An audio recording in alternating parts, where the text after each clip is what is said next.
അയ്യോ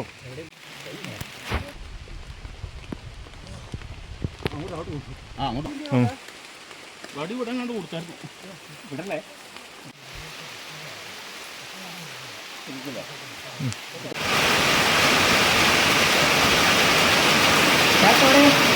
വാഗേരിക്കടുത്ത് കല്ലൂർകുന്ന് എന്ന് പറയുന്ന സ്ഥലത്താണ്. വാഗേരി നമുക്കറിയാം, നമ്മൾ കുറച്ച് നാളുകൾക്ക് മുന്നേ കടുവയുടെ പ്രശ്നം നമ്മുടെ ചാനലിൽ ഒത്തിരി വീഡിയോസ് നമ്മൾ കാണിച്ചിരുന്നു. പ്രജീഷിനെ കടുവ കൊലപ്പെടുത്തുകയൊക്കെ ചെയ്ത ആ സ്ഥലവും അതിനുശേഷം പശുവിനെ പിടിക്കുകയൊക്കെ ചെയ്തൊക്കെ ഈ കല്ലൂർകുന്ന് ഭാഗത്തൊക്കെ തന്നെയായിരുന്നു. അപ്പോൾ ഏതായാലും കഴിഞ്ഞ ദിവസം, അതായത് ഇന്നൊരു തിങ്കളാഴ്ചയാണ്, ശനിയാഴ്ച ഇവിടെ ഒരു പറമ്പിൽ നിന്ന് ഒരു കൂറ്റൻ പെരുമ്പാമ്പിനെ പിടികൂടുകയുണ്ടായി. പെരുമ്പാമ്പെന്ന് പറഞ്ഞു കഴിഞ്ഞാൽ ഒരു 50 കിലോ ഒക്കെ തൂക്കം വരുമെന്നാണ് ഇവർ പറയുന്നത്. അപ്പോൾ ഏതായാലും ആ പെരുമ്പാമ്പിനെ പിടികൂടിയ ആ വീട്ടിലാണ് ഞാനുള്ളത്. നമ്മളിപ്പോൾ ആ ഒരു സ്ഥലം കാണാം. എന്നിട്ട് അതിന് ശേഷം നമുക്ക് ആ ഒരു പെരുമ്പാമ്പിനെ പിടികൂടിയ ആൾക്കാരോടും ഈ വീട്ടിൻ്റെ ഉടമസ്ഥരോടൊക്കെ നമുക്ക് നേരിട്ട് കാര്യങ്ങൾ ചോദിക്കാം കേട്ടോ. ഇത് വീടാണ്. ഈ വീടിൻ്റെ ഈ പറമ്പിലായിട്ടാണ് പാമ്പിനെ കണ്ടെത്തിയത് എന്നാണ് ഇത് പറഞ്ഞത്. ഏതായാലും നമുക്ക് ആ സ്ഥലത്തേക്ക് പോവാം. ഇവർ തന്നെ പിടികൂടുമായിരുന്നു കേട്ടോ.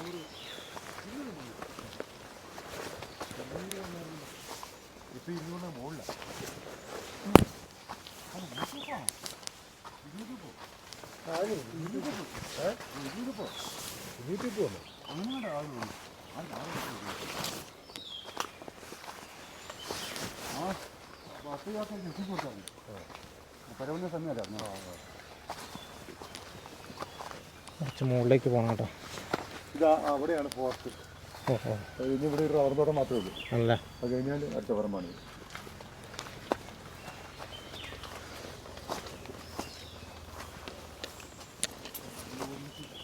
ഇവിടെ കടുവൊക്കെ വന്ന സ്ഥലമാണ്. ഈ സ്ഥലം എന്ന് പറഞ്ഞു കഴിഞ്ഞാൽ ഫോറസ്റ്റിനോട് ചേർന്ന പ്രദേശം കേട്ടോ. ഇവിടെയൊക്കെ വാഗേരിയിൽ പ്രജീഷിൻ്റെ വിഷയമൊക്കെ ഉണ്ടായ സമയത്തൊക്കെ കടുവയൊക്കെ വന്ന സ്ഥലമാണ്. ഒരുപക്ഷെ നമുക്ക് പറമ്പിലൊക്കെ കടുവയുടെ കാൽപ്പാടൊക്കെ കാണാനും സാധ്യതയുണ്ട്. മറ്റു മൃഗങ്ങളൊക്കെ ഇവിടെ വരുന്നുണ്ട്, കാൽപ്പാടൊക്കെ കാണാൻ. പന്നി വരുന്നുണ്ടെന്ന് തോന്നുന്നല്ലേ?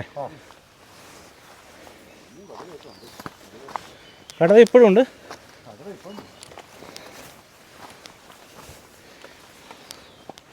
ഇനി വഴിക്ക് പോകണം കേട്ടോ.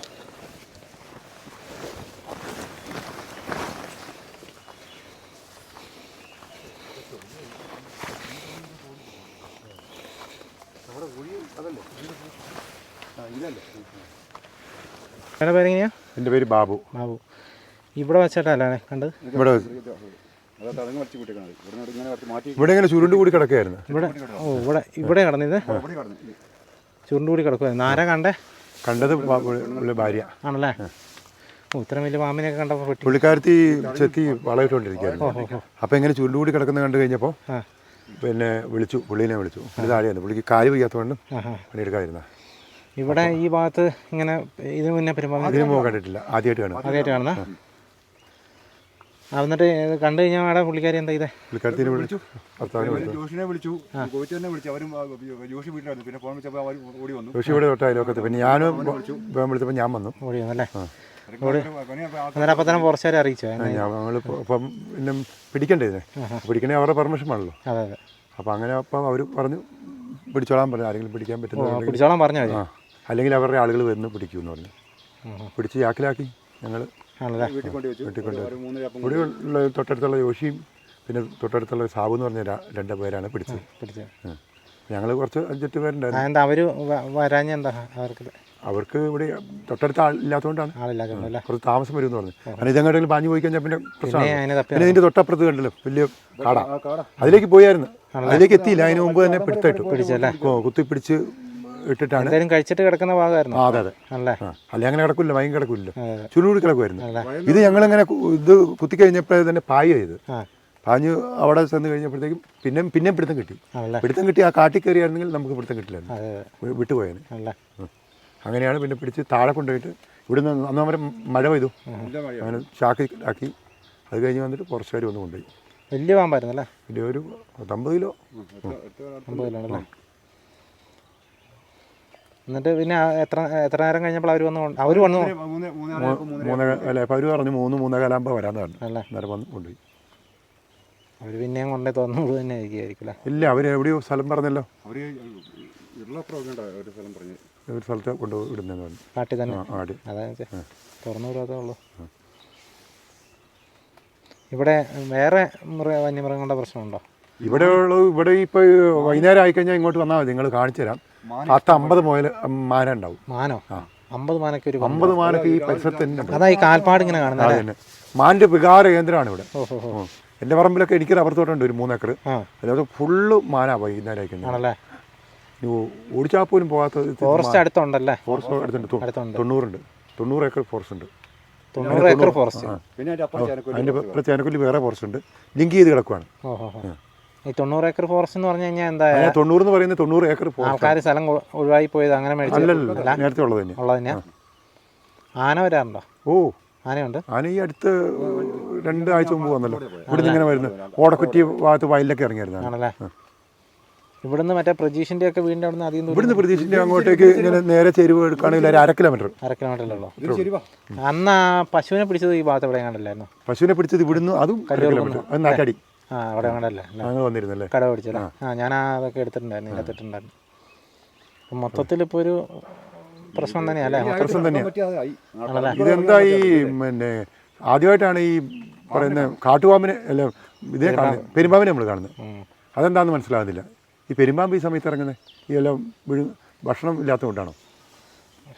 ചിലപ്പോൾ ഒരു പക്ഷേ ഈ അടുത്ത എവിടെയെങ്കിലും കൊണ്ടുപോയി വിട്ടിട്ടുണ്ടാവും, അതിങ്ങനെ ഇറങ്ങി പോകുന്നതായിരിക്കാം. ചിലപ്പോൾ അങ്ങനെ ആയിരിക്കാം. ഞങ്ങളൊക്കെ വർഷങ്ങളായല്ലോ താമസിക്കുന്നത്. ആദ്യത്തെ അനുഭവം അത് പാമ്പിനല്ലേ? പെരുമ്പാമ്പിനെ കാണുന്നത്. അത് ഞാനും വിചാരിച്ചു, അങ്ങനെ വാർത്ത കണ്ടപ്പോൾ ഞാനും വിചാരിച്ചു അങ്ങനെ പെരുമ്പാമ്പ് അങ്ങനെ കേട്ടിട്ടില്ലല്ലോ, ബാക്കി എല്ലാം കേട്ടിട്ടുണ്ട്. എല്ലാ സാധനം വരും. അതിൻ്റെ ഒരു കുറവ് സ്ഥിരമായിട്ടുള്ളത് പന്നി, പിന്നെ മാന്, പിന്നെ മയില്, അങ്ങനെയുള്ള സാധനങ്ങളൊക്കെ ഉണ്ട്. മയിലൊക്കെ സ്ഥിരമായിട്ടുണ്ട്. കടുവൊക്കെ ഇടയ്ക്ക് വന്നു പോകുമല്ലേ? ഇവിടെ പിന്നെ ഒരു 3 ഏക്കറുണ്ട്. അത് എസ്റ്റേറ്റ് അവിടെ സ്ഥിരം, അവിടെ ഫോറസ്റ്റായിട്ട് കിടക്കുന്ന അവിടെയുണ്ട്. അവിടെ മയിലൊക്കെ സ്ഥിരമുണ്ട്. നമ്മുടെ വീടിൻ്റെ നേരെ മുകളിലാണ്.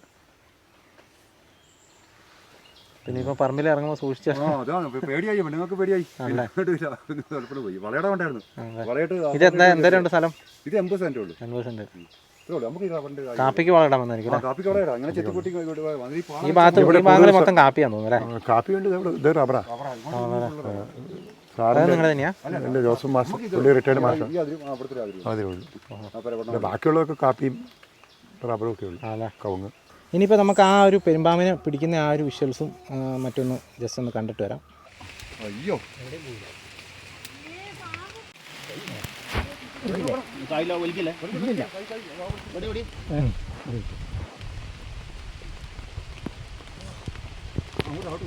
അങ്ങോട്ട് പോ.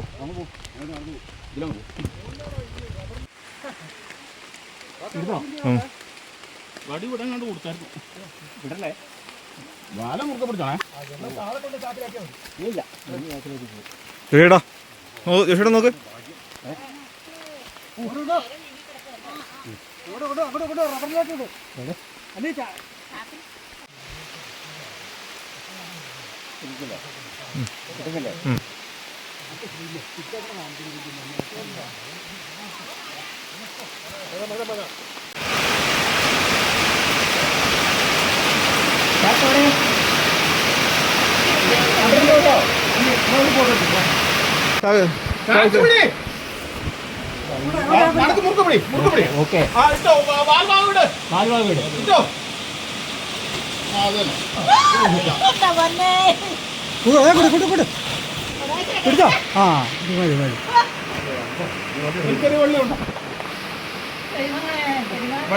ഇപ്പം നിങ്ങൾ കണ്ടല്ലോ പെരുമ്പാമ്പിനെ പിടിക്കുന്ന ആ കാര്യങ്ങൾ കണ്ടു, അതുപോലെ തന്നെ അവർ സംസാരിക്കുന്ന കാര്യങ്ങളൊക്കെ കേട്ടു. ഈ ഭാഗത്ത് പെരുമ്പാമ്പ് ആദ്യമായിട്ടാണെന്നാണ് അവർ പറയുന്നത്.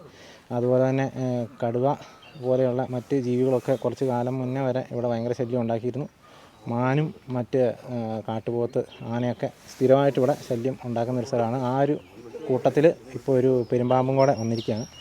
അപ്പോൾ ഇങ്ങനെ വന്യമൃഗത്തിൻ്റെ ലിസ്റ്റ് ഇങ്ങനെ കൂടിക്കൊണ്ടിരിക്കുകയാണ്. ജനങ്ങളെ ശല്യപ്പെടുത്തുന്ന അല്ലെങ്കിൽ ജനങ്ങളെ ജീവിക്കാൻ സമ്മതിക്കാത്ത രീതിയിലേക്ക് വന്യമൃഗങ്ങളുടെ ലിസ്റ്റ് ഇങ്ങനെ പെരുകിക്കൊണ്ടിരിക്കുകയാണ്. ഓരോ ദിവസം ആർക്കും അല്ലെങ്കിൽ ജനങ്ങൾക്ക് പരിചിതമല്ലാത്ത പുതിയ മൃഗങ്ങളെയൊക്കെയാണ് ഓരോ വീട്ടിൽ നിന്നും പറമ്പിൽ നിന്നൊക്കെ പിടിക്കുന്നത്. അപ്പോൾ ഇത്തരത്തിൽ വളരെ ബുദ്ധിമുട്ടി തന്നെയാണ് ജനങ്ങൾ പോകുന്നത്.